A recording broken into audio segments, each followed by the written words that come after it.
It's often useful to store related values together in a single variable. To do so, you create an array which is similar to a list.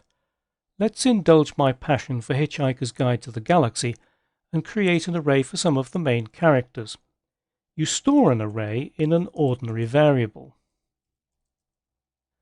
followed by the assignment operator and array with a pair of parentheses, and you put the values that you want to store in the array between the parentheses as a comma-separated list.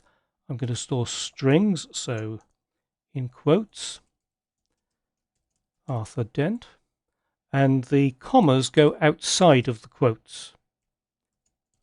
Ford Prefect and Zaphod Beeblebrox. So we now have an array containing 3 elements, all stored in the variable called characters. You can't use echo with an array. Let's just see what happens if you try. Save that and view it in the browser. And it just tells us it's an array, which is not very helpful.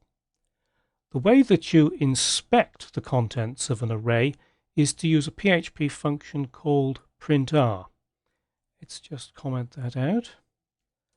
And then print _r, and inside the parentheses the name of the array that you want to inspect.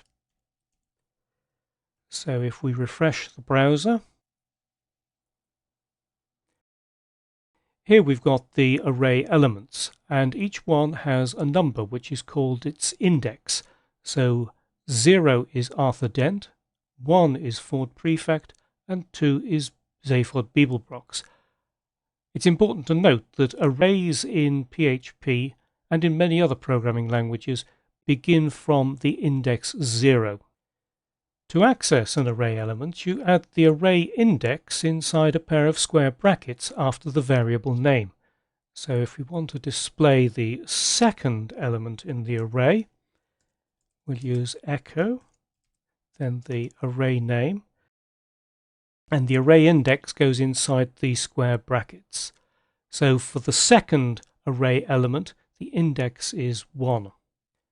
Just save that and refresh the browser, and there we are. It's displaying the second array element. To add more elements to an existing array, you use an empty pair of square brackets after the variable name and assign the value directly. So let's just add a couple more square brackets after characters, and we'll add Marvin, and then we'll also add the creator of the Norwegian fjords, who was strangely reluctant to reveal his name to Arthur Dent. I wonder why. Slarty Bartfast. So now we've got 5 elements in the array. Let's inspect it by running printr again.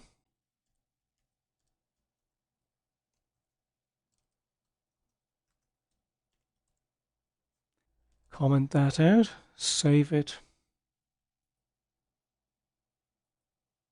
And what's happened is that the new elements have been added to the array and assigned the next available numbers.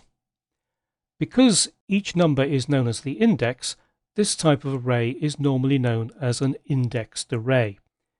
PHP has another type of array called an associative array. Instead of using a numeric index, each array element is stored as a key value pair. So let's create an associative array for descriptions from the Hitchhiker's Guide. You start with a variable as before, and then the assignment operator, array, and the key value pairs go between the parentheses as before. First the key, which must be a string. So we'll have Earth, and the assignment operator is an equal sign followed immediately by a greater than sign, so it looks rather like a double arrow, and then the value. mostly harmless. And then a comma. We'll add another one. Very often when I create associative arrays, I use a lot of white space and put them one on top of each other so they're much easier to read. Don't need to do this, but it's good for readability. So we'll have the second key, Marvin, and his description. The paranoid android. You can also add new elements to an associative array after it's been created in the same way as for an indexed array, except that you put the key between the square brackets. So let's have another one, descriptions, and then we'll put the key as a string, will be Zaphod. And then you assign the value in the ordinary way.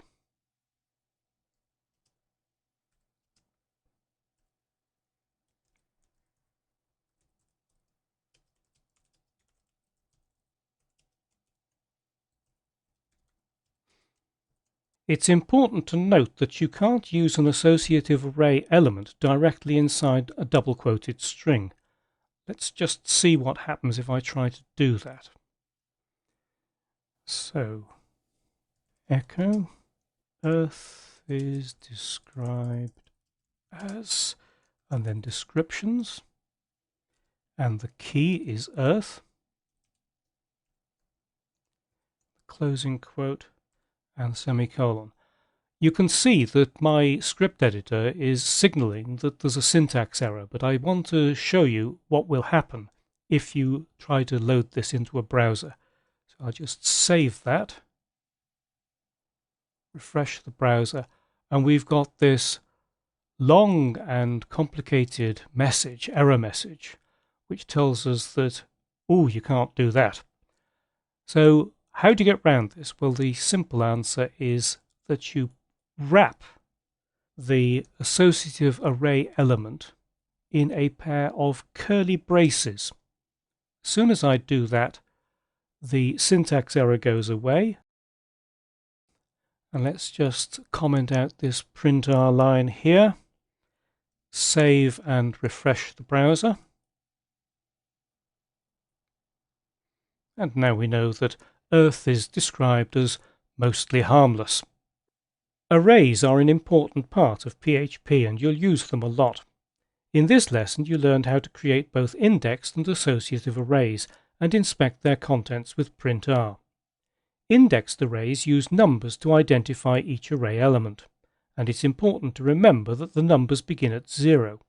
You also learned that you need to enclose associative array elements in curly braces if you want to include them in a double-quoted string.